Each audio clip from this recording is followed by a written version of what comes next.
take it.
Thanks a lot, man. This is another track on the Roots album. This was written by Andreas, lyrics by Andreas. This is called Dusted.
Dankjewel, Holland.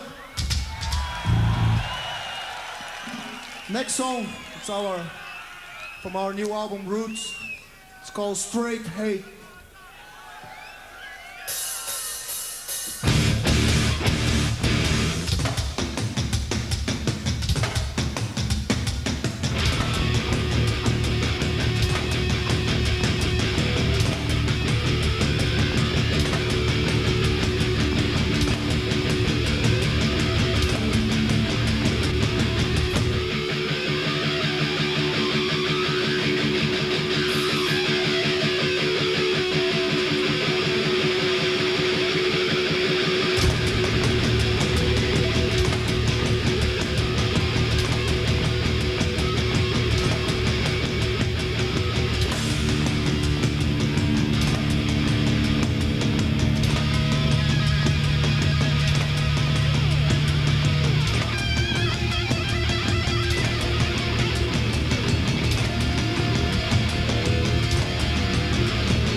Because what goes around comes around.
What's up, Holland? I see a lot of fucking hardcore Sepultura fans that are ready to hear something old. Am I right? Under a pale gray sky, we shall arise!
En terwijl de regen weer even onheilspellend neerdaalde op het publiek van Pinkpop, blijkt toch dat Sepultura ook de regengangers wel degelijk kan boeien.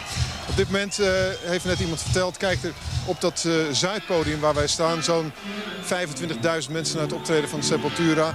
Aan de andere kant, daar is het Noordpodium, daar kijken op dit moment zo'n 15.000 mensen. En ook in de tent wordt gedanst. En die tent is de afgelopen dag...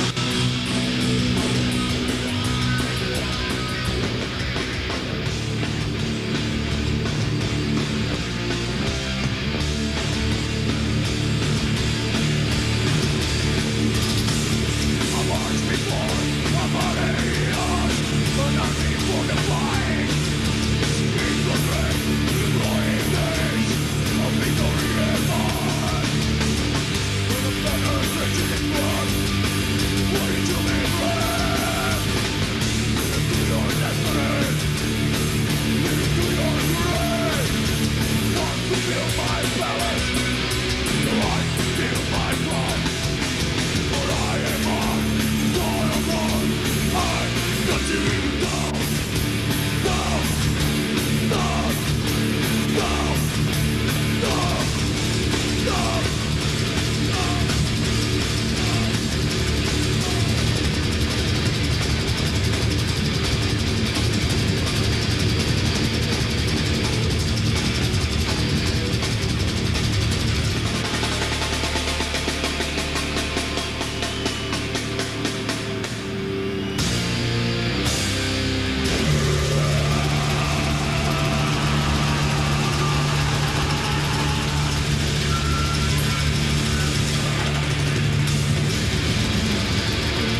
Thanks for all the bands, the musicians, and especially to all you, man. See you, thank you.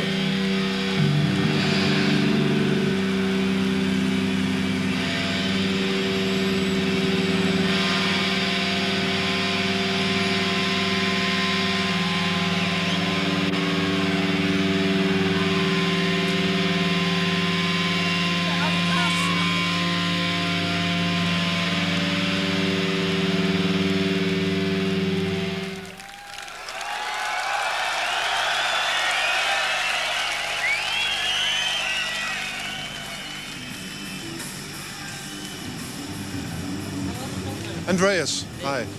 Andreas. On the left, I see Max, and here's Andreas. Well, how did you do over here? It was great. Great stuff, great crowd. Much better support than we have in Germany. We're very satisfied, man, very happy and tired. Now, I just told that this tribal aspect, especially in the song Rata Mahata, you invited the drummer of Doggy Dog. Yeah. Did the tribal aspect change your attitude towards your own music?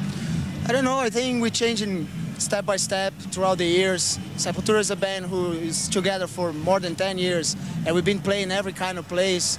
So I think we just want to bring some new influence to our music, and nothing more natural than the Brazilian music. We are from Brazil, and we know how to play those instruments, so we start working more on that. And the tribe, for sure, changed a lot of the ideas that we have from the Indians. A lot of people think they're stupid or something, they're fools.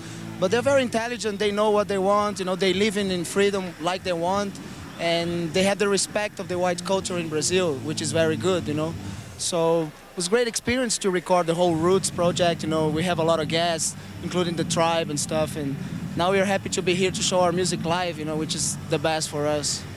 Je vertelde eerder dat de percussionist die Carlinhos Brown, die dus in de studio meegespeeld heeft, dat hij boeiende aspecten aan de muziek van Sepultura heeft toegevoegd. En ik vroeg aan Andreas, een van de leden van Sepultura, of dat hun eigen mening naar hun muziek ook veranderd heeft. Het was een boeiende ervaring om met die mensen te spelen. Maar ze kenden natuurlijk dat tribal aspect kenden ze al lang. Want ze komen uit Brazilië. En het vooroordeel dat veel mensen hebben over Indianen, dat ze dom zijn, dat geldt voor hun. Daar willen zij absoluut niet van weten. Nou, this place, Pinkpop, is a festival where normally a lot of rock bands are. Do you feel at home in a rock situation instead of a hard rock or heavy metal situation? I think we feel home wherever the people like our music, I don't like to label the music and even the fans, I think they're all there enjoying all the bands, and if you don't like the back, just the band that play and go in the back, drink some beer and stuff. That's what I like about the festival, everybody respect each other's styles and everybody enjoy everything, For us, the same to play with different bands, like Rage Against the Machine and Therapy or Alanis Morissette, So it's totally different, and it's good for us to show our music for different people. A lot of people never heard about Sepultura here, so it's a good chance to show our music for them. Overduidelijk. Ik vroeg aan Andreas of hij zich thuis voelt op de poster van Pinkpop, waar een heleboel rockbands staan, waar soms zelfs ook hele gevoelige klanken te horen zijn. Je gelooft het niet, maar het is echt zo. En toen zei hij, ja, wij voelen ons hier wel degelijk thuis, want we hoeven niet alleen gelabeld te worden als een heavy metal of hard rock band. Now, Andreas, one more thing. Over the past 5, 6, 7 years, we had a boom on acoustic music. Is it imaginable that this band, your band, should do the things acoustically?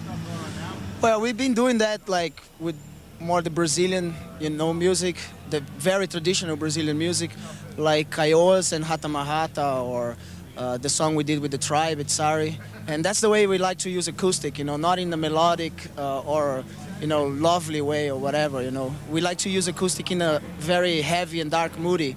And we've been doing that. And for us, never say never, We can do whatever in the future and whatever we like it, So I don't know, I see Sepultura doing a lot of different stuff in the future for sure. Dus ook dat is een mogelijkheid voor Sepultura, dat ze dingen klein houden, maar dan meer bijvoorbeeld op het tribal aspect gaan zitten. En eigenlijk heel andere muziek gaan maken. My last question, Andreas. Is this the kind of audience you want, or do you want more, a louder audience? Well, we always want more, but I'm pretty satisfied with the audience of today. It was really good. Okay, thank you very much. Thank you. Bram, waar zit jij?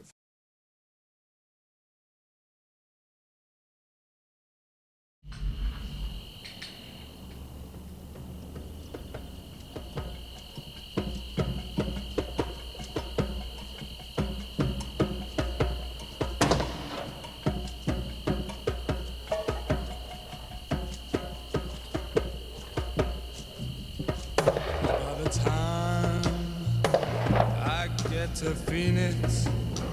See, Phoenix is a very fastly growing city right now. There's the stadium right there. That's where the Super Bowl was. That's the back of Sun Devil Stadium. People come from around the world. A lot of corporations are starting companies here because they can get cheap space. They can get cheap workers, you know? And a lot of, I think the musicians are coming here because they can get a recording studio for anywhere from half the price to a tenth the price of a regular recording studio, you know, in other states.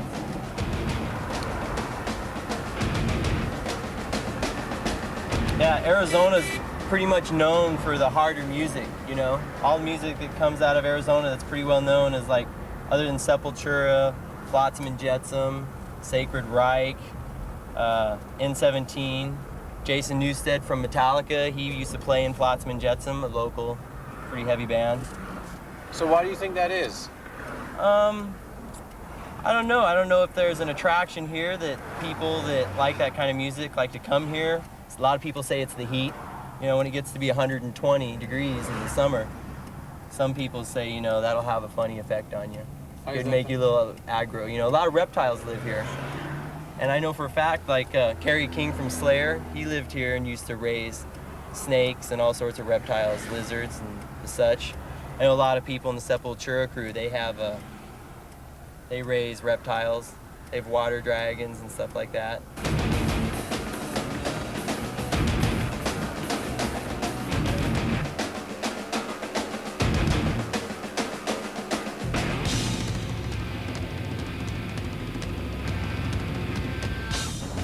Our manager, Max's wife, is from here. It's the first place in America that when we came here that we had like a circle of friends, so it was easier to adapt instead of just going to a city that we didn't know no one and stuff. So.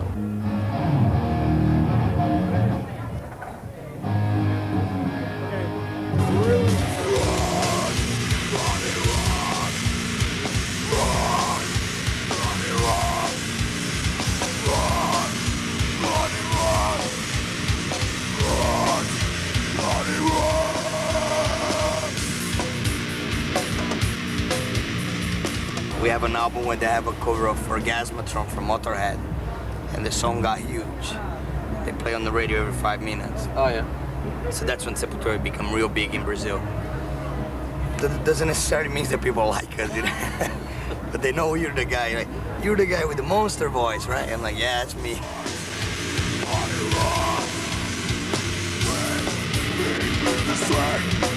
Another day, and now I wanna see. Set us free. Why can't you say? Can't you feel? Is it real? There's a lot of people that never thought we were going to be the one that we're going to, like, after all those years, be one of the few only Brazilian bands to make out of Brazil that way. I mean, I think it surprised 90% of the Brazilian artists still does today. Talking to real big people still come to us sometimes and they don't understand. They go Like who? Like who?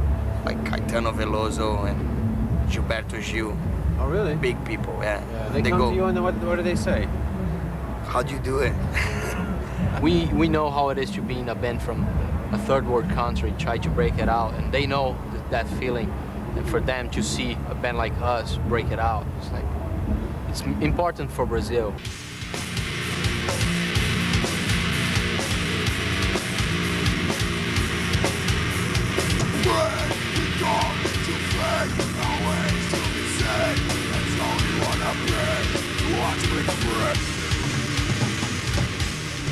They're up here and they're in the desert and they're starting their new families and their new lives and they're, you know, they're at a new level. Now they're looking back at their roots and where they're from and seeing what they're really about and, you know, where all this stuff comes from. You know, they're looking inside of themselves and at their history.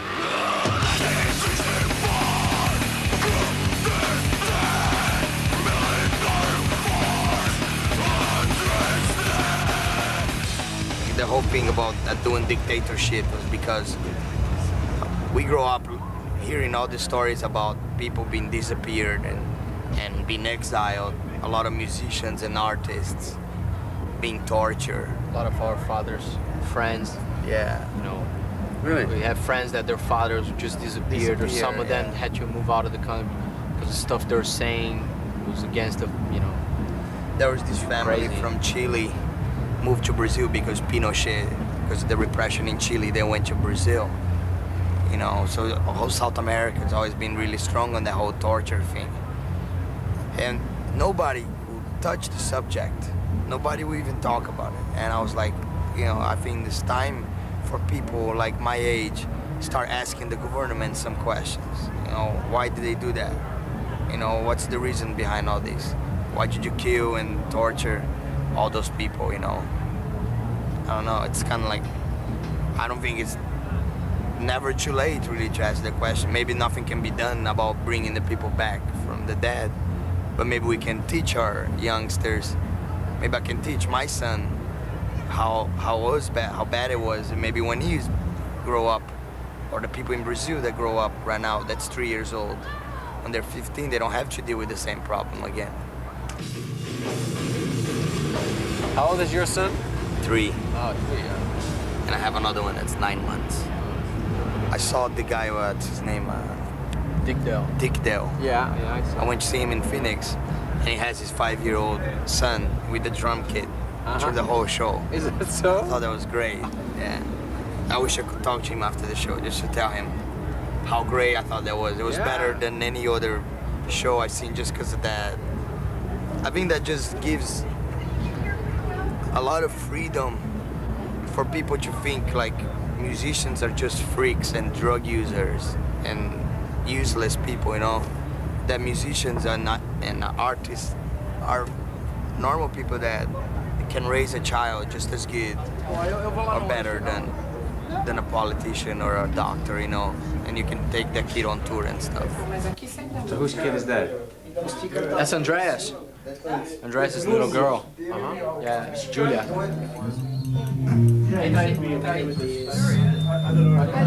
Azia mandou te dar isso? Tá, ficou tentando enganar. Smoke's up. E a Azia mandou te falar isso.